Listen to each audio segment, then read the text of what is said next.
Doutor, o sonambulismo, ele já apareceu em desenhos, em filmes, em histórias, em dramaturgia, em situações diferentes. A gente sempre vê aquela figura da pessoa que levanta à noite, anda pela casa, vai até a cozinha, toma um lanche, deita na cama e dorme de novo. Esse é o sonambulismo mesmo, doutor? Explica pra gente que distúrbio é esse. Isso, o sonambulismo é um distúrbio do despertar. Na verdade, qualquer pessoa poderia ter o sonambulismo desde que fosse desperta durante um sono profundo. No mínimo, iria acordar meio confuso e poderia fazer algum movimento. Então, misturar o sonho com a realidade? Misturar, na verdade, um estado de sono que você está inconsciente, porque talvez o que mais caracteriza o sono é o estado da inconsciência. Então, a pessoa está inconsciente enquanto está dormindo e no sonambulismo a pessoa mantém-se inconsciente, mas tem um comportamento de movimento, de ações, que pode ser desde um simples sentar-se na cama e ficar com os olhos abertos, arregalados, ou mesmo ter atividades longas por períodos, às vezes de 1 ou mais horas, até mesmo dirigir, sair, andar, entrar numa outra casa.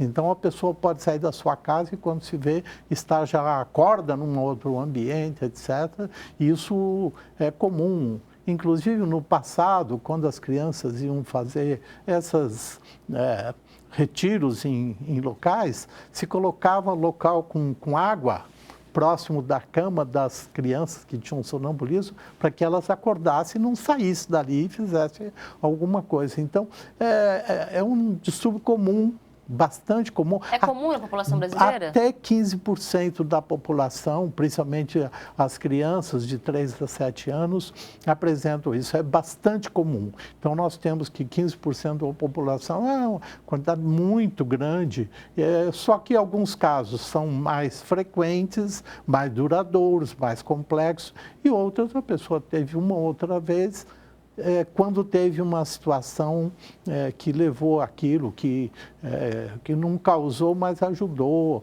na verdade, a acontecer.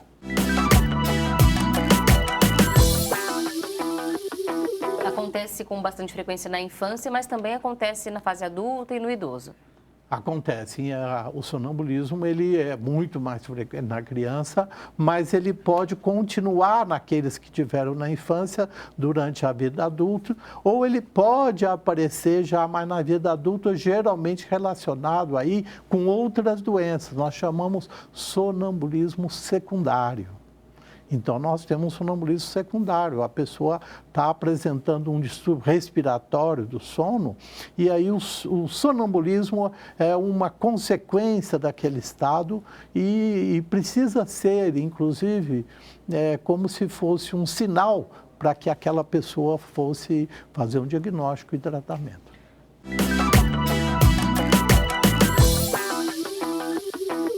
Pelo que o senhor falou, o sonambulismo em si não é grave.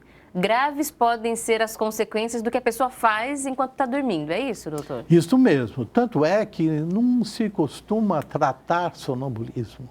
Eu vou dar uma medicação para sonambulismo. Embora existam medicações.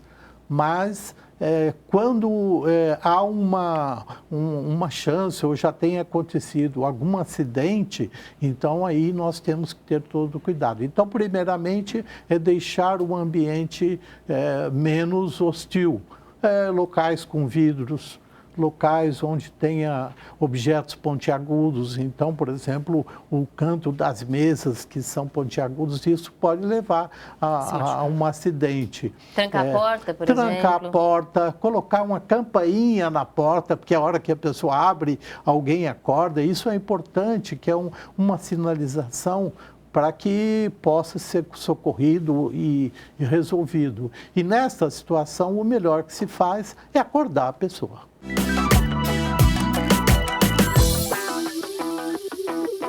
Usa-se medicamento, mas é sempre um medicamento de uso controlado, sob vigilância do especialista. E além do medicamento, doutor, Tem outras alternativas? Tem outras coisas que possam ser feitas para essa pessoa Para com o sonambulismo, até mesmo a hipnose tem sido usada com critérios para solução. Mas o que é mais importante, o sonambulismo depende muito da privação de sono.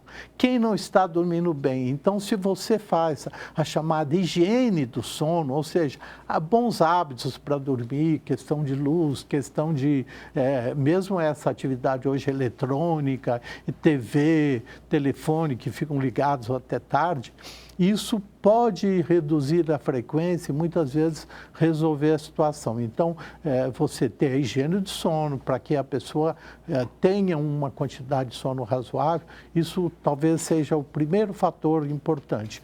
Cuidar do ambiente para evitar que, mesmo que ela tenha, não vá se machucar. E, em último caso, é que se dá a medicação com bom resultado também. Só que, por quanto tempo? Esse é o problema. Você não pode dar 6 meses e achar que você tratou. São tratamentos prolongados. O que acontece com o nosso corpo durante o sono? Então, o sono, ele tem... Na verdade, a gente precisaria saber que a gente não descansa o cérebro enquanto dorme. O cérebro está trabalhando mais do que quando nós estamos acordados. Então, é o cérebro que está trabalhando para refazer o nosso corpo e a nossa mente.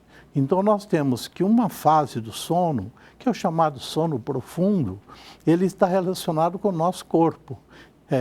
Quando a gente vai ter uma reciclagem da nossa parte imunológica, de nossa parte muscular, o nosso descanso. E o sono chamado sono REM, que é o sono quando a gente sonha, ele está relacionado com os nossos processos mentais e principalmente a memória, que isso está bem descrito. Quem não dorme bem tem uma pior memória. O sono é um momento importante também para esta recuperação, para este fortalecimento da nossa alma. É o que nós aprendemos e acreditamos na religião de Deus, do Cristo e do Espírito Santo. Que nesse momento, assim como o nosso corpo se refaz, o nosso espírito também tem aquele momento de ter uma nova intuição, de refletir sobre o que já passou e que precisa ser feito, de renovarmos os nossos compromissos da agenda espiritual. E assim nós acreditamos na importância do sono também para a nossa alma, para o nosso espírito. E é por isso que ele deve ser bem conduzido. Não podemos ir dormir de qualquer jeito, sem ter essa consciência, sem antes fazer uma prece, uma meditação, do jeito que você se sente melhor, de refletir sobre bons assuntos. Que tipo de influência, por exemplo, você está deixando entrar na sua casa antes de dormir? Às vezes fica na internet, vendo assuntos que não são construtivos. Enfim, são muitas as situações que podem comprometer esse momento de sono, que é importante para o corpo, importante para as emoções, importante para a mente, importante para a nossa alma também.